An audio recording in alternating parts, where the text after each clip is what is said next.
بسم الله الرحمن الرحيم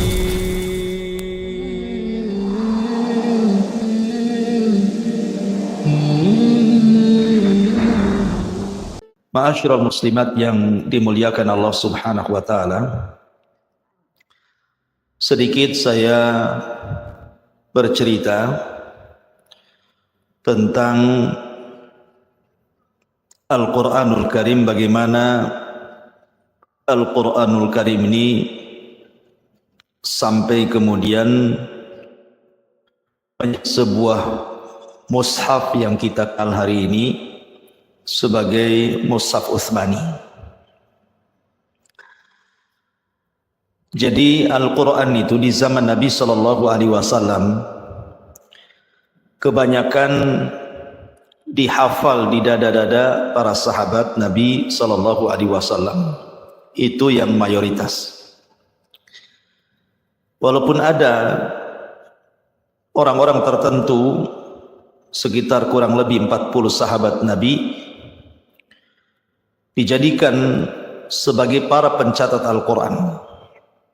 Di antaranya Ali bin Abi Thalib radhiyallahu an, kemudian Abdullah ibn Mas'ud, kemudian Ubay ibn Ka'ab, Muawiyah bin Abi Sufyan, dan banyak lagi di antara para sahabat Rasul yang dikenal dengan Katibu Wahyu Nabi sallallahu alaihi wasallam, penulis wahyu Nabi sallallahu alaihi wasallam. Tapi kebanyakan Al-Quran di zaman para sahabat itu semua dihafal di dada-dada. Apalagi tidak semua para sahabat itu yang pandai baca tulis gitu ya. Hanya orang-orang tertentu saja sehingga tidak banyak yang mencatat. Tetapi kemudian sepeninggal Nabi sallallahu alaihi wasallam, maka ada peristiwa di mana di zaman Abu Bakar Siddiq radhiyallahu an terjadi perang melawan orang-orang murtad. Di antaranya adalah Musailamah al-Kadzab, si nabi palsu itu. Lah ketika perang melawan Musailamah al-Kadzab yang dikenal dengan perang Yamamah, rupanya banyak yang gugur dalam perang ini para penghafal Quran. Banyak sekali para penghafal Quran yang gugur dalam perang Yamamah ini. Sehingga kemudian mengkhawatirkan kaum muslimin, kalau seandainya para penghafal Quran itu banyak yang gugur, maka lambat laun Al-Quran itu akan ditinggalkan. Makanya inisiatif Umar ibn al-Khattab radhiyallahu an, Amirul Mukminin Umar ibn al-Khattab di masa kekhilafan Abu Bakar, datang dia kepada Abu Bakar Siddiq radhiyallahu an memberitakan tentang banyaknya para hufaz Al-Quran yang meninggal dalam perang Yamamah, dan kekhawatiran Umar ibn al-Khattab radhiyallahu an akan ditinggalkannya Al-Quran di masa depan. Makanya Umar kemudian meminta Abu Bakar sebagai khalifah kala itu untuk mengumpulkan lembaran-lembaran mushaf yang pernah dicatat oleh para sahabat. Pada awalnya Abu Bakar menolak karena hal itu tidak pernah dilakukan Nabi. Tetapi kemudian setelah banyak pertimbangan, akhirnya kemudian Allah pun memberikan hidayah kepada Abu Bakar, meluaskan hatinya dan menerima saran daripada Umar ibn al-Khattab radhiyallahu anhu. Lah sejak itulah Abu Bakar Siddiq mengumpulkan lembaran-lembaran mushaf, lembaran-lembaran catatan-catatan wahyu yang ditulis oleh para sahabat Nabi sallallahu alaihi wasallam. Karena masing-masing itu punya catatan. Contoh umpamanya Ali radhiyallahu an itu punya mushaf, punya catatan gitu maksudnya. Tetapi berbeda tartibnya. Jadi kalau Ali itu mencatat wahyu sesuai dengan turunnya Al-Quran. Jadi dicatat surat yang pertama surah Iqra bismi rabbikal ladzi khalaq atau surah Al-Alaq, dan surat yang terakhir adalah surat idza jaa nasrullahi wal fath wa ra'aitan nas yadkhuluna fi dinillahi afwaja fasabbih bihamdi rabbika wastaghfir innahu kana tawwaba. Itu dalam catatan Ali radhiyallahu anhu. Kemudian juga di antara sahabat yang lain yang punya mushaf adalah Abdullah bin Mas'ud. Lain yang ditulis Ali, lain pula yang ditulis oleh Abdullah bin Mas'ud radhiyallahu anhu. Abdullah bin Mas'ud ketika mencatat wahyu, maka dia mencantumkan tafsirnya sekalian. Jadi bukan ayatnya saja, tetapi tafsirnya juga ditulis sama beliau. Berarti berbeda dengan tulisan Ali radhiyallahu anhu. Kemudian juga berbeda tertibnya. Kemudian juga di sana ada tulisan Ubay bin Ka'ab dan banyak lagi para sahabat Nabi SAW yang menulis wahyu dari lisan Nabi SAW.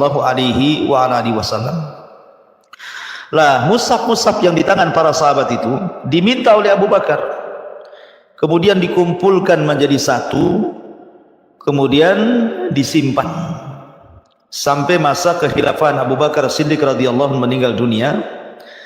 Maka disimpanlah catatan-catatan yang terkumpul itu oleh Umar ibn al-Khattab radhiyallahu anhu. Kemudian ketika Umar radhiyallahu anhu meninggal, maka diletakkan di rumah Hafsah bintu Umar radhiyallahu anhu. Lah di masa kekhilafahan Utsman ibn Affan radhiyallahu anhu, sebagaimana riwayat Anas bin Malik radhiyallahu anhu, jadi Hudzaifah ibn Yaman ketika diutus untuk menyerang Armenia dan juga sebagian penduduk Irak di zaman Khalifah Utsman ibn Affan radhiyallahu anhu, terjadi khilaf antar sahabat, khilaf masalah qiraah. Jadi qiraah itu dipermasalahkan sehingga hampir melemahkan pasukan para sahabat ketika berperang melawan Armenia dan juga beberapa tempat di daerah Irak. Akhirnya kemudian Hudzaifah yang mengetahui khilaf yang kuat di antara para sahabat melapor kepada Utsman bin Affan radhiyallahu anhu dan mengatakan, ya Amirul Mukminin, adraka hadhihi al-ummah qabla an yakhtalifu, adrik hadhihi al-ummata qabla an yakhtalifu fil kitabi ikhtilaf al-yahudi wan nasara. Katanya Hudzaifah kepada Utsman bin Affan, wahai Utsman Amirul Mukminin, cobalah temui umat ini sebelum mereka berselisih dalam masalah Al-Quran seperti perselisihan orang-orang Yahudi dan Nasrani. Akhirnya kemudian Utsman pun memerintahkan 3 sahabat Rasul dan 1 tabi'in untuk mengambil catatan-catatan yang di rumah Hafsah yang pernah dikumpulkan di zaman Abu Bakar, disimpan Umar, kemudian terakhir disimpan di rumahnya Hafsah bintu Umar atau zaujatun Nabi sallallahu alaihi wasallam. Maka Utsman kemudian memerintahkan pertama Zaid ibn Thabit, sahabat Nabi. Kemudian Abdullah ibn Zubair, sahabat Nabi. Kemudian Sa'id ibn al-As, sahabat Nabi. Kecuali 1 orang, Abdurrahman ibn al-Harith ibn Hisham, ini seorang tabi'in. Kemudian 4 orang ini diperintahkan Utsman ibn Affan untuk menasakh, memindahkan tulisan dari tulisan-tulisan yang dikumpulkan yang ada di tangan Hafsah, kemudian disaring lagi. Disaring itu maksudnya qiraah-qiraah yang syadzah, qiraah-qiraah yang bermasalah, maka akan dibuang kemudian dibakar. Dan qiraah-qiraah yang disepakati dan qiraah yang terakhir dibaca Nabi SAW, itulah yang kemudian ditetapkan oleh Utsman ibn Affan sehingga kemudian dicetaklah menjadi 7 cetakan, mungkin bahasa kitanya. Kalau zaman dulu kan belum ada cetakan, tetapi disalin menjadi 7 salinan, kemudian dibagikan ke daerah-daerah kaum muslimin untuk menyatukan bacaan supaya tidak berselisih soal qiraatul Quran. Subhanallah, jasa besar Utsman bin Affan berhasil sehingga kaum muslimin tidak ada yang lagi berselisih soal qiraah. Artinya bahwa Utsman sangat berjasa dalam pembukuan Quran ini, sehingga Quran yang kita baca hari ini disebut Rasmu Utsmani. Jadi Utsman itu sampai terbawa-bawa di dalam mushaf namanya. Jadi yang kita baca itu mushaf Utsmani atau Rasmu Utsmani. Itu secara global sejarah pembukuan daripada Al-Quran. Adapun terkait dengan marhalah ketika pembukuan Al-Quran sampai kemudian sekarang Al-Quran itu enak kita baca. Sebenarnya dulu Al-Quran itu susah untuk dibaca, Bu. Karena marhalah yang pertama ketika penulisan Al-Quran itu tidak ada titiknya. Jadi tidak bisa dibedakan mana ba, mana ta, mana sa, mana kha, mana za, mana ra, mana shin, mana sin, tidak bisa. Ya. Karena di permulaan pencatatan Al-Quran itu tidak ada titiknya. Jadi susah membedakan shin dengan sin, ra dengan za, ba dengan sa. Itu susah gitu ya, karena tidak ada titiknya. Ya. Dan itu para ulama menyebutnya dengan sebutan muhmalah. Muhmalah itu artinya huruf-huruf hijaiyah tanpa titik, itu namanya huruf muhmalah. Kemudian marhalah yang kedua baru kemudian meletakkan titik yang disebut dengan mu'jamah. Makanya ada qiraah muhmalah, ada qiraah mu'jamah. Artinya mulai dikasih titik sehingga dibedakan mana ba, mana ta, mana sa, mana jim, mana kha, mana shin, mana za. Jadi dibedakan tuh antara ra dengan za, shin dengan sin, ta dengan sa, itu akhirnya ketahuan gitu ya dengan diletakkannya titik-titik itu. Kemudian marhalah yang ketiga baru kemudian diletakkan syakal. Diletakkan syakal itu artinya diletakkan ada fathah, ada kasrah, ada dhammah, ada sukun. Mulailah Al-Quran mudah dibaca. Kemudian marhalah yang terakhir, marhalah yang keempat, memasukkan ulumul arabiyah ke dalam Al-Quran.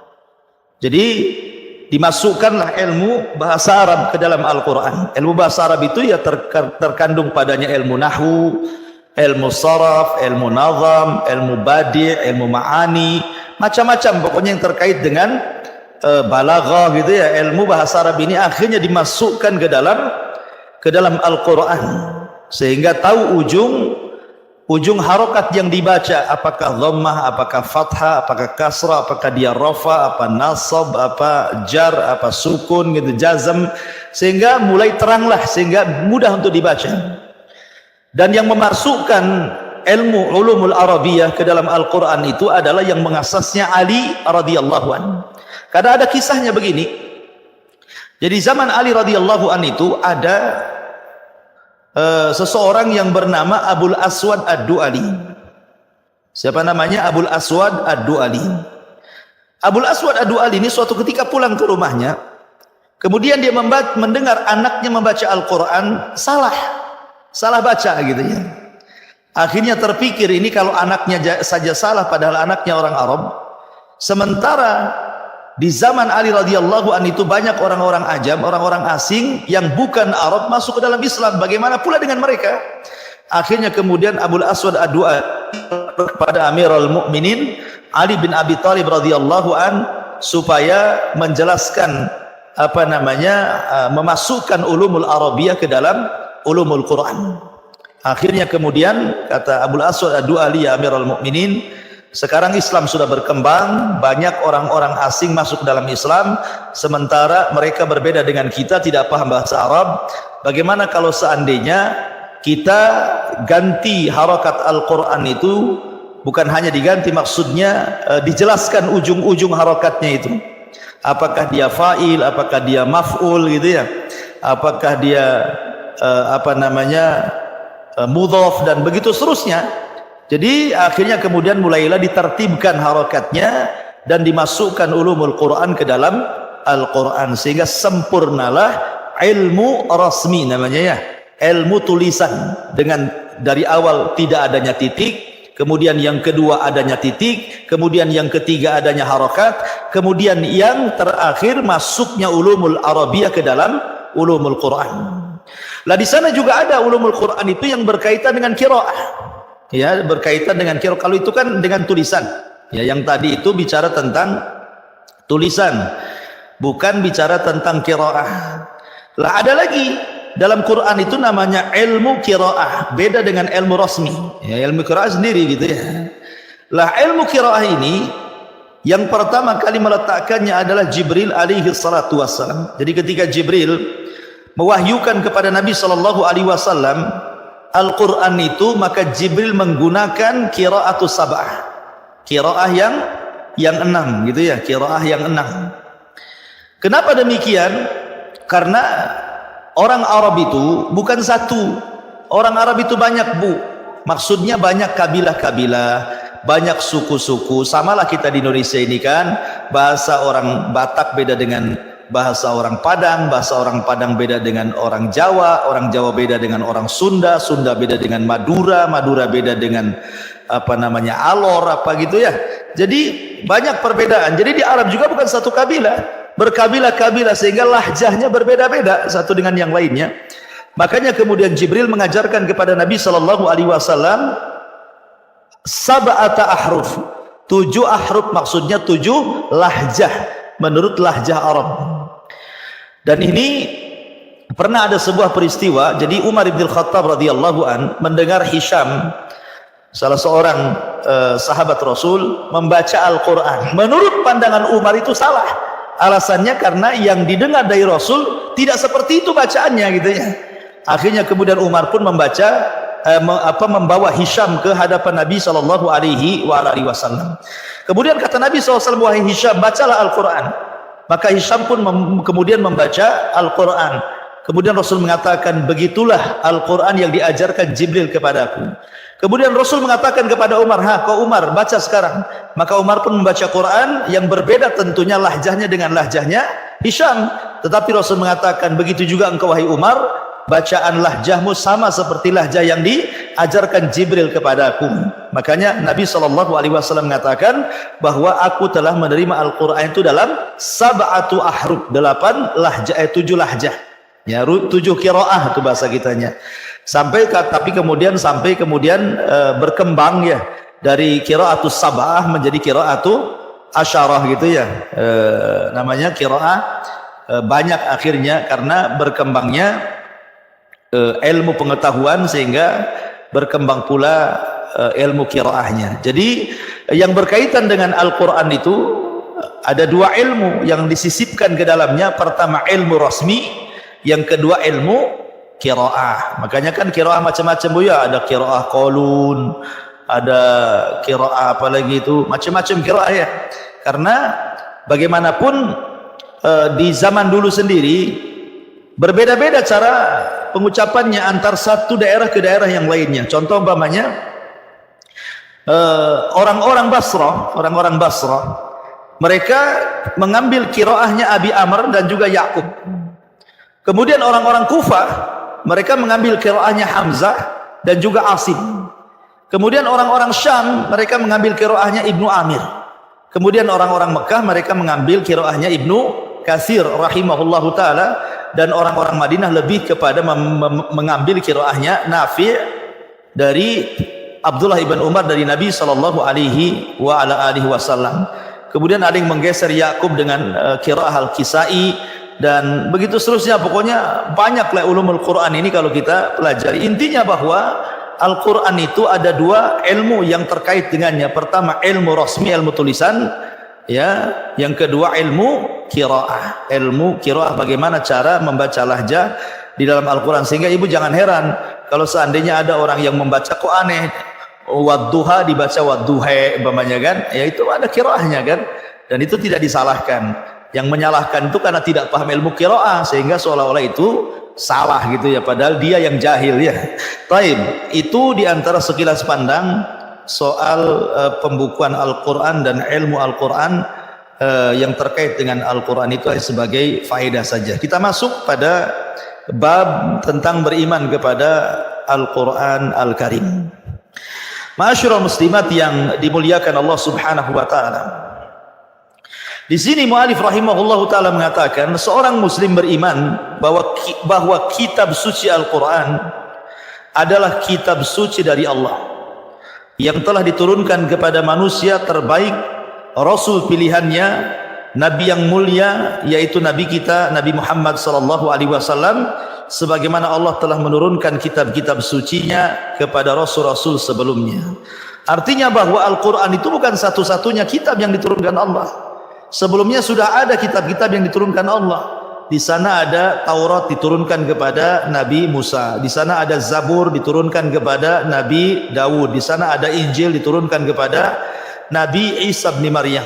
Dan sebelum daripada 4 kitab ini, Taurat, Zabur, Injil dan Quran, ada yang disebut dengan suhuf, lembaran-lembaran.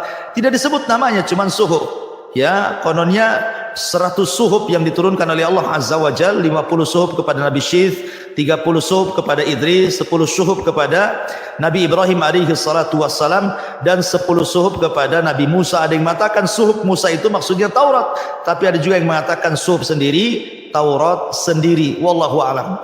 Tapi yang jelas bahwa kitab-kitab langit itu banyak, Bu ya. Ya, bukan hanya Al-Quran, di sana ada suhuf, di sana ada Taurat, di sana ada Zabur, di sana ada Injil, di sana ada Al-Quran. Adapun perbedaannya tentu berbeda antara Al-Quran dengan kitab-kitab sebelumnya. Contoh umpamanya kitab Zabur. Kitab Zabur itu tidak bicara tentang masalah hukum-hukum. Jadi dalam kitab Zabur tidak ada hukum-hukum yang dijelaskan di situ. Jadi Zabur itu isinya hanya mawaid, nasihat-nasihat, wejangan-wejangan gitu ya, membangkitkan orang untuk ibadah, raqaiq untuk melembutkan hati, dan begitu seterusnya. Tidak seperti Al-Quran, ada hukum sholatnya, ada hukum zakatnya, ada puasanya, hukum-hukum macam-macam lah di Quran itu dicantumkan. Tapi Zabur tidak ada. Zabur itu hanya sifatnya mawaid saja. Kemudian adapun dengan Taurat dan Injil, Taurat dan Injil atau dibahasakan perjanjian lama dengan perjanjian baru, ya kan? Kalau Taurat perjanjian lama, kalau Injil perjanjian baru, ya istilahnya seperti itu. Lah, ada yang mengatakan bahwa Taurat itu lebih lengkap dari segi hukum-hukum yang dicantumkan di situ dibandingkan dengan Injil. Ya, ada yang mengatakan seperti itu, wallahu alam. Dan ingat bahwa Injil tidak menghapus Taurat. Ya. Jadi Taurat sendiri, Injil juga sendiri. Tidak dengan kedatangan Injil kemudian Taurat dihapus, dan Taurat pun tidak bisa menghukumi Injil. Itulah bedanya Al-Quran, Injil dan Taurat. Ya, Quran itu dijadikan muhaiminan, dijadikan hukum bagi yang ada di Taurat ataupun yang ada di Injil. Tetapi sesama Injil dan Taurat tidak saling menghukumi dan tidak saling menghapus gitu ya. Nah, itulah bedanya Al-Quran, karena Al-Quran satu kitab, satu-satunya kitab yang lengkap, yang memansuh kitab-kitab sebelumnya dan menghukumi kitab-kitab sebelumnya. Maka disebut muhaiminan, ya kan, menghukumi kitab-kitab sebelumnya dari Taurat, Zabur dan Injil. Dan kita tahu bahwa kitab-kitab sebelum daripada Al-Quran banyak sekali tahrif, penyimpangan. Dan itu dijelaskan dalam Al-Quran sendiri kan. Allah mengatakan yuharrifunal kalima'an an mawadhi'i. Mereka orang-orang Yahudi itu memasukkan perkara-perkara yang di luar dari Taurat ke dalam Taurat, begitu juga orang-orang Nasrani. Dan kalau kita melihat ma'asyiral muslimat yang dimuliakan Allah Subhanahu wa taala, tentang sedikit kita bercerita ya, ketika Nabi Isa bin Maryam alaihi salam dikepung oleh tentara orang-orang Romawi, kemudian Allah Subhanahu wa taala takdirkan Isa tidak jadi dibunuh. Bahkan Isa diserupakan, kemudian Isa diangkat ke langit dan akan turun di akhir zaman. Lah, ketika sebelum Isa diangkat, Bu, Isa itu kan berada di tengah-tengah murid-murid pilihannya. Di tengah-tengah murid pilihannya. Dan Isa sebelum diangkat itu berwasiat kepada mereka untuk menyebarkan ajaran dia, ajaran Injilnya kepada umat-umat di beberapa tempat berdasarkan orang-orang pilihan Nabi Isa bin Maryam atau disebut dengan Hawariyun, suruh melanjutkan dakwahnya dan menyampaikan ajaran dakwahnya ke berbagai macam tempat. Lah, dari situlah kemudian dari murid-murid Isa bin Maryam, ya, karena kan semuanya kan berbeda-beda pengetahuan satu dengan yang lainnya, maka terciptalah dari murid-murid Isa bin Maryam ini 4 Injil yang disepakati, ya kan, namanya Injil Matta, kemudian ada namanya Injil Markus, ada namanya Injil Yohanna, ada namanya Injil Lukas gitu ya. Ini 4 Injil disepakati karena tertulis di zaman Isa bin Maryam sudah diangkat ke langit, dan Allah Subhanahu wa taala bimbing murid-murid Isa ini sehingga masing-masing muridnya yang berbeda-beda tempat ini akhirnya menulis Injil. Kononnya mereka mengambil dari ajaran Isa bin Maryam, Ya, walaupun sebenarnya Injil itu kemudian oleh murid-murid dan murid-murid setelahnya, ya, setelah kemudian 200-300 tahun setelah wafatnya Isa, bermunculan Injil-Injil yang kemudian sampai mencapai 40 Injil lebih, walaupun disepakati 4 ya, Mata, Markus, Lukas, Yohana, apalah namanya ya. Intinya bahwa inilah murid-murid Isa yang kemudian meneruskan ajaran Isa bin Maryam. Tapi kemudian setelah 200-300 tahun setelahnya, maka terjadilah banyak penyimpangan dan banyak perkara-perkara luar dimasukkan ke dalam kitab Injil. Kenapa? Karena Injil dan Taurat, Al-Quran menyebutnya fihi hudan, di dalamnya ada petunjuk. Beda dengan Al-Quran, langsung Allah katakan hudan lil muttaqin. Quran sendiri adalah hudan, petunjuk gitu ya. Beda ketika Allah menyebutkan Taurat dan Injil fihi, di dalamnya. Kalau Allah menyebutkan Quran, ya satu Quran itulah petunjuk gitu ya. Sehingga kemudian ada sisi celah, kemudian orang-orang kemudian memasukkan paham-paham di luar daripada Injil ke dalam Injil, di luar paham Taurat ke dalam Taurat. Nah, begitu sejarahnya ya, wallahu alam ya.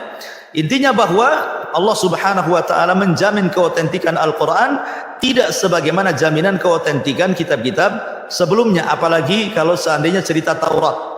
Cerita Taurat di zaman Nabi Uzair gitu kan. Taurat itu kan ketika penyerangan Baitul Maqdis ataupun Palestina oleh tentara Bukhtun Nasr, Tauratnya hilang ya. Taurat yang disimpan oleh Uzair itu entah kemana hilang ya. Ada yang mengatakan rusak sehingga kemudian banyak yang tidak bisa dipahami. Makanya kemudian Bani Israel meminta kepada Nabi Uzair untuk dibacakan Taurat kepada mereka. Sementara Taurat yang aslinya sudah tidak ada lagi, sudah banyak rusak gitu ya. Makanya Allah Subhanahu wa taala ilhamkan kepada Uzair, dia sanggup menghafal Taurat lewat hafalannya. Akhirnya kemudian Bani Israel terkagum-kagum dengan Uzair.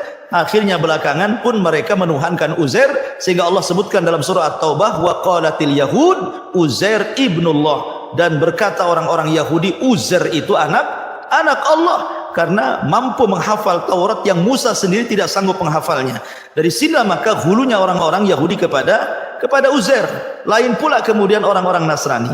Ada yang mengatakan wallahu alam gitu ya, bahwa ada seseorang namanya Paulus atau yang lainnya, kemudian mulai asalnya Yahudi, kemudian tanasar, pura-pura masuk Nasrani, kemudian merusak ajaran Isa bin Maryam, sehingga muncullah pemahaman-pemahaman yang mengatakan Isa adalah Tuhan, Isa adalah satu di antara 3 Tuhan, ataupun ada yang mengatakan Isa adalah anak Tuhan. Mulailah tersesat kaum Nasrani dari ajaran Nasraninya. Tetapi walaupun demikian masih ada Nasrani-Nasrani yang lurus di zaman itu sebelum Nabi SAW diangkat menjadi Nabi dan Rasul. Bahkan di zaman Rasul sendiri ada namanya Waraqah ibn Naufal, seorang Nasrani yang lurus gitu ya.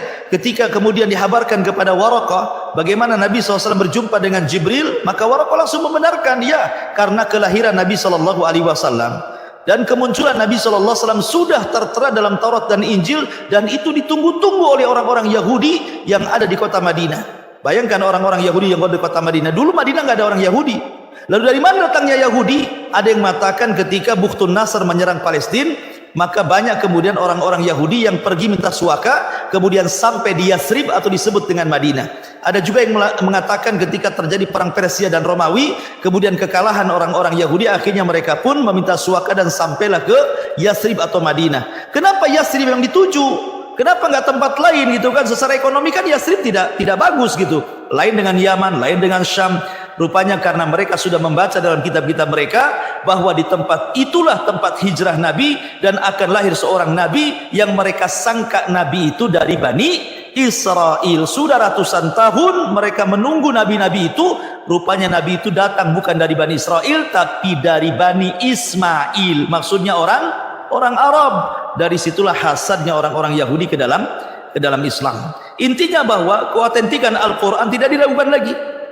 Al-Quran itu akan dijaga, pertama karena Allah yang menjaganya. Allah mengatakan inna nahnu nazzalna dzikra wa inna lahu lahafidun. Kami yang menurunkan Quran, kami yang menjaganya. Kemudian dijaga oleh para hufad, para hafadzatul Quran. Karena Quran itu mudah dihafal. Walaqad yassarnal Qur'ana lidzikri. Sungguh kami mudahkan Quran itu untuk diingat. Artinya orang mudah baca Quran. Orang belum balik saja, lihat imam-imam madhab belum balik sudah hafal Quran. tapi tidak ada ceritanya orang mampu menghafal Taurat, mampu menghafal Injil seperti orang Islam menghafal Quran, di mana semua orang bisa menghafal Quran asal ada kemauan. Ya, kita lihat di pondok-pondok tahfidz Al-Quran, orang-orang yang hafal Quran sampai 30 juz berserak di mana-mana kan, karena menunjukkan bahwa Quran itu dijaga oleh Allah lewat para penghafal Quran, sehingga kalau ada satu huruf bergeser dari tempatnya langsung ketahuan, sehingga mereka tidak bisa menyimpangkan Al-Quran dari segi lafaz. Akhirnya kemudian mereka pun menyesatkan orang dari segi makna, karena lafaznya tidak bisa dirubah. Karena Allah Subhanahu wa taala menjaga dengan sejaga-jaganya bagaimana keautentikan Al-Qur'an yang berbeda dengan kitab-kitab yang lainnya. Ma'asyiral muslimat yang dimuliakan Allah Subhanahu wa taala. Di sini Allah Subhanahu wa taala berfirman, Tabarakalladzi nazzala al-furqana 'ala 'abdihi liyakuna lil 'alamin nadhira. Maha suci Allah yang telah menurunkan Al-Furqan, maksudnya Al-Qur'an, kepada hambanya agar ia menjadi pemberi peringatan kepada seluruh alam. Jadi Al-Quran itu diturunkan oleh Allah Subhanahu wa taala untuk dijadikan peringatan. Karena dalam Al-Quran itu ada isinya larangan, ada perintah gitu ya, ada targhib, ada tarhib. Ya, ada al-wa'du wal wa'id, ada ancaman, ada juga kabar gembira. Itulah isi Al-Quran secara umum. Kemudian Allah Subhanahu wa taala mengatakan, nahnu naqussu 'alaika ahsanal qasasi bima auhayna ilaika hadzal Qur'an wa in kunta min qablihi laminal ghafilin. Kami menceritakan kepadamu kisah-kisah yang paling baik dengan mewahyukan Al-Qur'an ini kepadamu, dan sungguh kamu sebelum kami wahyukan adalah termasuk orang-orang yang belum mengetahuinya. Maka semua isi Al-Quran itu indah, kisah-kisahnya semuanya indah. Ya, walaupun orang sehebat apapun mendongeng, mengkisah gitu, sebutkan kisah apa saja. Negeri kita kan banyak kisah bu ya. Ada kisah maling kundang, ya kan? Ada kisah apa lagi itu yang dikutuk-kutuk itu macam-macam lah. Yang saya ingat maling kundang saja ya. Tangkuban perahu dikutuk jadi perahu katanya. Macam-macam lah cerita-cerita, saya dah hafal. Sehebat apapun kisah-kisah, cerita-cerita dongeng dalam negeri ini, tidak bisa mengalahkan indahnya kisah-kisah dalam Al-Quran.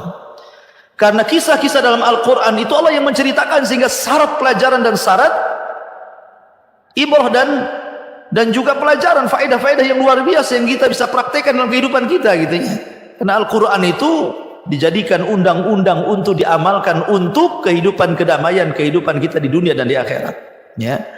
Jadi Quran itu memiliki kisah-kisah yang luar biasa, qasasul anbiya, kisah-kisah para nabi, qasasul man qablana, kisah-kisah orang sebelum kita, baik orang baiknya atau orang jahatnya seperti Qarun, Fir'aun, Namrud dan yang semisalnya, itu semua diceritakan dalam Al-Quran sebagai ibrah dan pelajaran bagi yang membacanya, khususnya kita kaum muslimin. Kemudian Allah mengatakan, inna anzalna ilaikal kitaba bil haqq litahkuma bainan nas bima arakallah wa la takun lil khainina khasima.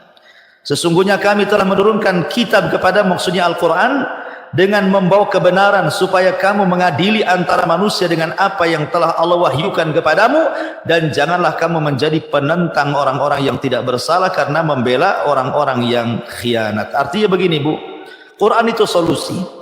Apapun permasalahan ibu, pasti setiap orang itu kan punya masalah bu, itu semua solusinya dalam Al-Quran. Sebutkan masalah apa saja, semua solusi dalam Al-Quran. Quran itu solusi, makanya Allah mengatakan fa in tanaza'tum fi syai'in farudduhu ila Allahi wa Rasul. Kalau kalian bermasalah dengan sebuah permasalahan, syai'un di sini fi syai'in nakirah tufidul umum, maksudnya masalah agama kah, masalah dunia kah, kalau ingin selesai kembalikan kepada Allah Al-Quran dan kepada Rasul sunnah Nabi SAW. Karena Rasul mengatakan innama utitu al-kitab wa mislahuma, telah diberikan kepadaku Alkitab dan yang semisalnya, maksudnya sunnah Nabi SAW. Kemudian Allah Subhanahu wa taala berfirman, ya ahlal kitab qad ja'akum rusuluna yubayyinu lakum katsiran mimma kuntum tukhfun minal kitabi wa ya'fu an katsirin qad ja'akum minallahi nurun wa kitabun mubin yahdi bihillahu man ittaba'a ridwanahu subulas salam wa yukhrijuhum minadh dhulumati ilan nur biidnih wa yahdihim ila siratim mustaqim.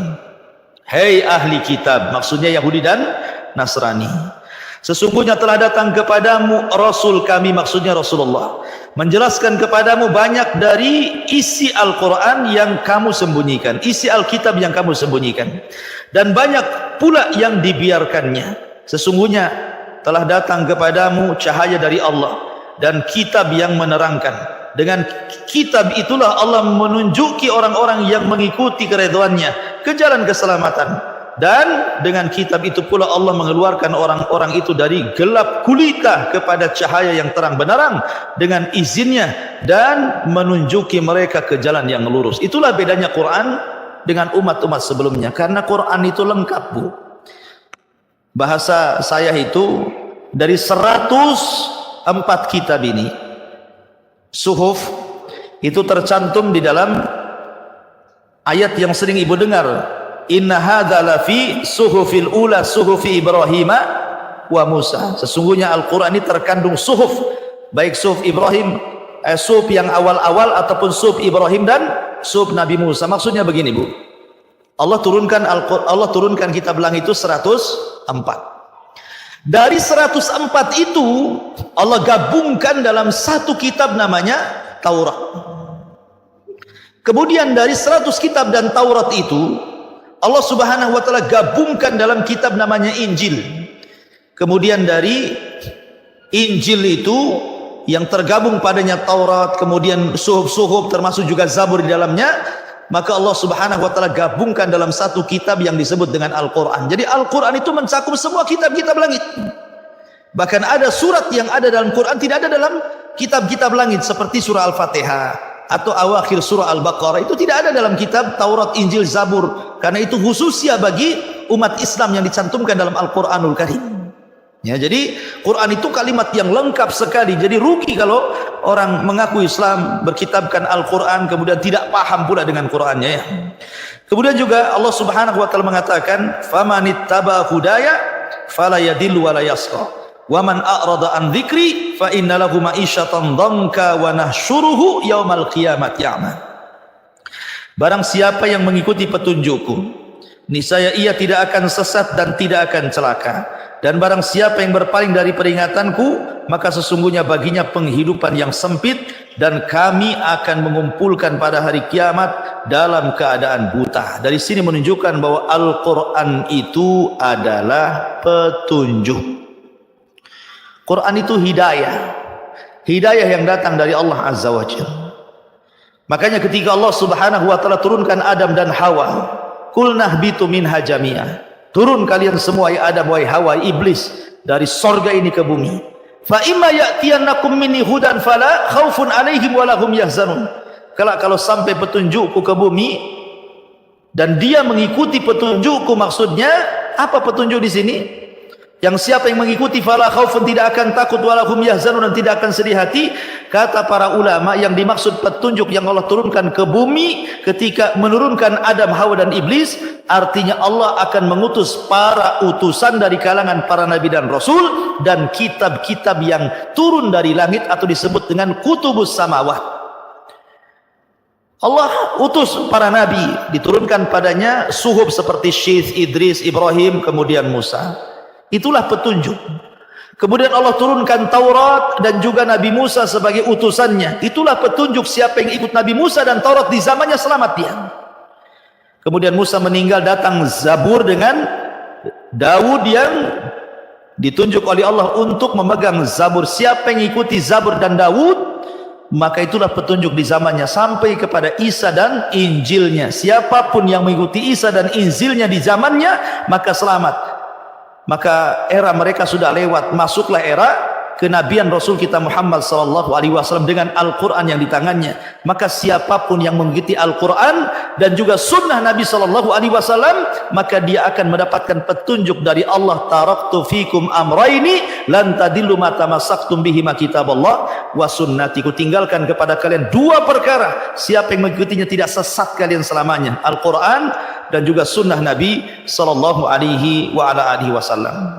Kemudian juga Allah mengatakan, innahu lakitabun aziz la ya'tihil batilu min baini yadayhi wala min khalfihi tanzilun min hakimin hamid.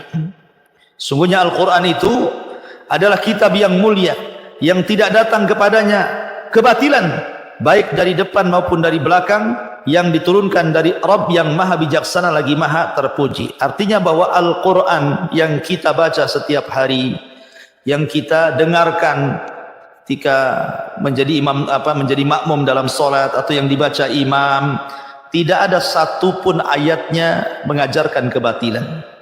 Tidak ada. Bahkan satu ayat yang bertentangan dengan ayat yang lain pun tidak ibu dapati.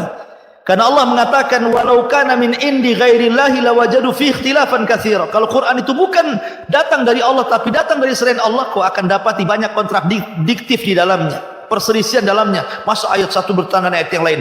Tapi rupanya karena datang dari Allah, satu Quran tidak ada yang bertentangan satu ayat dengan ayat yang lainnya. Luar biasa. Ya. Dan itu menunjukkan apa? Keautentikan Al-Quranul Karim, sehingga Allah mengatakan inna nahnu nazzalna dzikra wa inna lahu lahafidun. Kami yang menurunkan Quran, kami yang menjaga Al-Quranul Karim.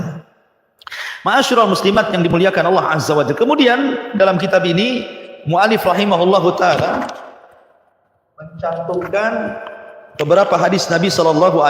Hadis yang pertama, Nabi SAW mengatakan ala inni utitul kitaba wa mithlahu ma'ah. Ketahuilah sesungguhnya aku dikaruniakan Al-Quran dan yang semisalnya, maksudnya sunnah. Apa bedanya Quran dengan sunnah? Kalau Quran itu mutawatir, tidak ada satupun ayat yang diteliti. Jangan pula ibu meneliti ayat, ayat 2 surah Al-Baqarah diperselisihkan para ulama, ada yang mensahihkan, ada yang menghasankan, ada yang melemahkan. Nah, itu jahil nggak tahu Quran tuh ya. Nah, jadi jangan disamakan ayat dengan hadis. Kalau hadis ya, kalau hadis itu ada yang sahih, ada yang dhaif, ada yang hasan, ada yang mutawatir, ada yang ahad, ya wajar. Tapi Quran tidak. Quran itu datang dari Allah mutawatir, datang dari Allah kepada Jibril, datang dari Jibril kepada Nabi SAW dan disampaikan kepada umatnya. Beda dengan hadis Nabi SAW, harus diteliti dulu. Apalagi di zaman setelah banyaknya para pemalsu hadis, maka harus diteliti oleh para ulama pakar sehingga bisa menyaring mana hadis yang dhaif, mana yang sahih, mana yang palsu, mana yang tidak, mana yang ahad, mana yang mutawatir, mana yang begitu seterusnya, ya kan? Kemudian Allah juga, Rasul mengatakan khairukum man ta'allamal Qur'ana wa 'allama. Sebaik-baik kalian adalah orang yang belajar Al-Qur'an atau orang yang mengajarkan Al-Quran. Begini bu, dahsyatnya Al-Quran ini luar biasa. Ketika Allah Subhanahu wa ta'ala tugaskan Jibril untuk menyampaikan wahyu berupa Al-Quran kepada Nabi SAW, maka di Sayyidul Malaikah, pemimpinnya para malaikat. Kemudian ketika Allah Subhanahu wa ta'ala turunkan Al-Quran kepada Rasulullah, apa yang terjadi? Maka Nabi SAW menjadi Sayyidul Anbiya'i wal Mursalin, pemimpinnya para Nabi dan Rasul. Ketika Allah Subhanahu wa ta'ala turunkan Al-Quran itu di bulan Ramadan, maka Ramadan menjadi Sayyidus Syuhur, pemimpinnya bulan-bulan. Ketika Allah Subhanahu wa ta'ala turunkan Al-Quran itu di malam Lailatul Qadar, maka malam Lailatul Qadar menjadi Sayyidul Lailah, pemimpinnya malam-malam, malam terbaik dari seluruh malam dalam setahun. Bayangkan bu, Al-Quran mengangkat derajat Jibril, mengangkat derajat Rasul sallallahu alaihi wasallam, sampai mengangkat derajat bulan dan juga mengangkat derajat hari, derajat malam. Coba ibu bayangkan, kalau seandainya Al-Quran itu masuk di dada-dada ibu semuanya, apa tidak diangkat derajat ini? Makanya Umar bin Khattab radhiyallahu an ketika mengeluh kepada gubernur Mekah gara-gara ditinggalkan daerahnya dan mengatakan, "Hei, kau tinggalkan Mekah, siapa yang menggantikan kamu di Mekah?" kata Umar. Itu di zaman Khalifah Umar. Maka gubernur Mekah mengatakan, "Kuwakilkan kepada wakilku namanya Abdurrahman ibn Abzah atau dikenal dengan Ibnu Abzah." Katanya Umar, "Siapa Ibnu Abzah itu? Saya enggak kenal." Kata gubernur Mekah, "Itu dulunya budakku merdekakan." Kata Umar, "Apa enggak ada orang merdeka? Kenapa kok cari mantan budak dijadikan wakilmu?" Kata gubernur Mekah, "Begini Amirul Mukminin, kamu tidak tahu siapa Abdurrahman ibn Abzah ya? Abdurrahman ibn Abza itu alim di kitabillah, orangnya alim dalam Quran, pakar dalam Quran, ahli faraid, kalau berhukum dengan hukum keadilan. Ketika mendengar bahwa Ibnu Abza pakar dalam Quran, Umar pun terdiam. Tiba-tiba dia mengatakan, sadaqa Rasulullah sallallahu alaihi wasallam, sungguh benar ucapan Rasul, innallaha yarfa'u bihadzal kitaba aqwaman wa yad'al akharin. Sungguh terkadang Allah mengangkat sebuah kaum dengan Al-Quran ataupun menghina kaum dengan Al-Quran itu sendiri. Jadi Al-Quran itu mengangkat pelakunya. Makanya kalau seandainya Jibril terangkat dengan Quran, Rasul terangkat dengan Quran, bulan Ramadan terangkat dengan Quran, Lailatul Qadar terangkat dengan Quran, maka ibu pun akan terangkat dengan Quran jika khairukum man ta'allamal Qur'ana wa 'allama. Ibu mau belajar atau mengajarkan Al-Quran, itu sebaik-baik manusia itu. Kuntum khaira ummatin ukhrijat linnas. Kemudian Rasul mengatakan, la hasada illa fisnataini, rajulun atahu Allahul Qur'ana fahuwa yatsluhu ana al-laili wa ana an-nahar, wa rajulun atahu Allahu malan fahuwa yunfikuhu ana al-laili wa ana an-nahar.